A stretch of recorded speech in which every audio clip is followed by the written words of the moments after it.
This is an important discussion. And let me just begin by just reflecting first, we are an international movement. The socialism and social democracy, the workers' movement, is international. And although our politics occurs within a nation, national political culture, we need to see whether there are lessons and broad trends which are emerging across the rest of the world, and particularly from my interest point of view, the post-industrial communities of late capitalism. And it's clear that there is, as you just said, a common trend which has emerged, which is that the parties of that international, which we are our party is a member of, almost universally experienced a cataclysmic decline. I think we need to understand it. And that is why Costas and I wrote an article for Jacobin a while ago about, and we've talked a lot over the years, Costas, about this. I think it's possible to analyse what's happened and to begin to explain it. How to respond is a more difficult problem, it seems to me, but let me just start with a quick story, because my great friend and comrade, I think the last one almost from the Corbyn Shadow Cabinet, has resigned today, Andy McDonald. And I think it probably illustrates a point, because he was asked by the leader's office to attend a meeting to argue against £15 an hour minimum wage, and also to resist any agreement which would rise the amount of money that people on benefits could receive. It was more than he could stomach, and so he's walked away, he's resigned. He's a good friend of mine and a great comrade, but it illustrates the point, which is what has happened is that these great parties, who were created by working class communities, when I say working class, working communities, over the whole of what was then the industrial capitalist world, became detached to one extent or another from the very demographic groups which had brought them into existence. And it's clear, you can see that beginning to happen from time to time in our country, and not only from time to time. And I'm going to just issue a warning later in what I say to the party leadership about the direction that they're proposing to take. But let me just start with a story, really, a story of a Northern Labour MP in 1992. We'd lost a lot of elections, as you know, under Mrs Thatcher and then under Mrs Major. And he produced a pamphlet. He was the MP for Durham in the north of England, which was called Southern Discomfort. What he said is, the Labour Party has not been winning elections, why not?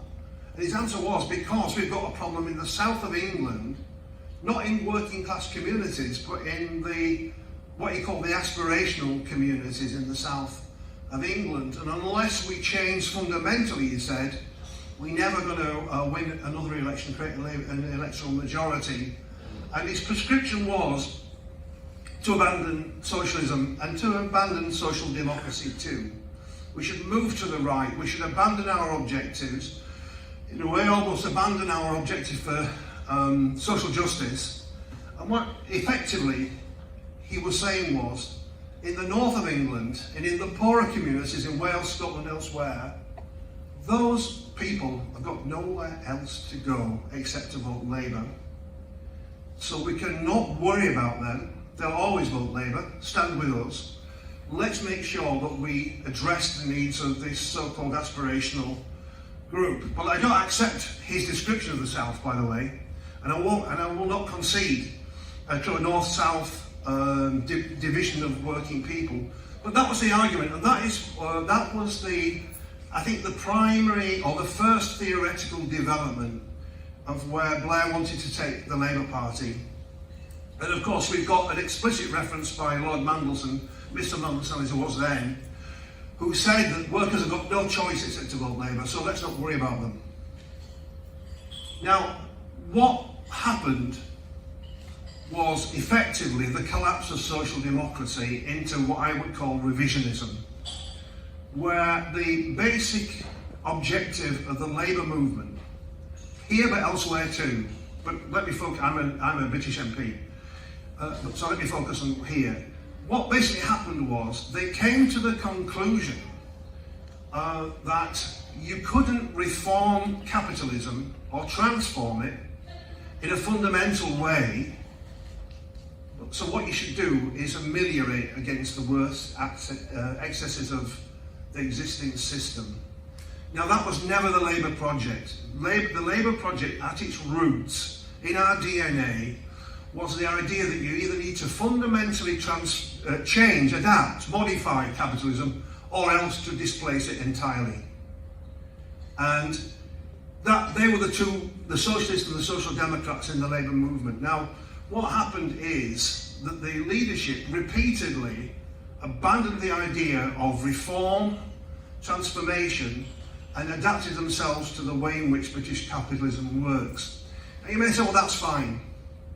But it's not really, is it? When you think about what happened to working communities, if you take, for example, the poverty in London, or the way in which the North, the Midlands, Wales and Scotland were kind of savaged really by the process of neoliberalism, in the process of adapting to the way in which our economy works, in effect, the Labour leadership abandoned the very groups, social, economic groups, which had been at the core of our vote. They simply abandoned, walked away, and left those communities with little representation. Now, it was said, as I've just explained, that it doesn't matter because those people have got nothing else to do but vote Labour, but of course that was untrue. It was a false assumption. In Scotland, they were able to turn to the SNP. Well, I don't think that was a particularly progressive thing for them to do, but that's what happened. In the north of England, large numbers of working communities simply stopped voting. Elsewhere, other options emerged. Now we see the Greens, but we also see something else happening, much more sinister, which is the arrival in those communities of right-wing political forces, some neo-fascist or fascist. And by abandoning those communities, that's what we effectively did. So what I think happened, and remember I'm an MP for a former mining community, 23 villages. What people did was, well, the Labour Party's left us, why should we continue to vote for them? And those were the roots. What happened? Now it's probably slightly more complicated than that, but that's trying to give you the big picture. Now, I started off by just referring just now to Andy's resignation.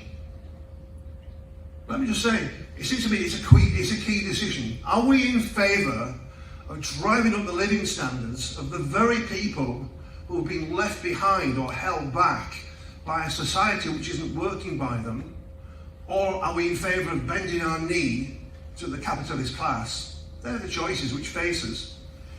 Now, if we aren't prepared to say to people, we will drive up your living standards by taking on the power of big capital, the big firms, then why would people enthusiastically vote Labour? Seems to me that they wouldn't.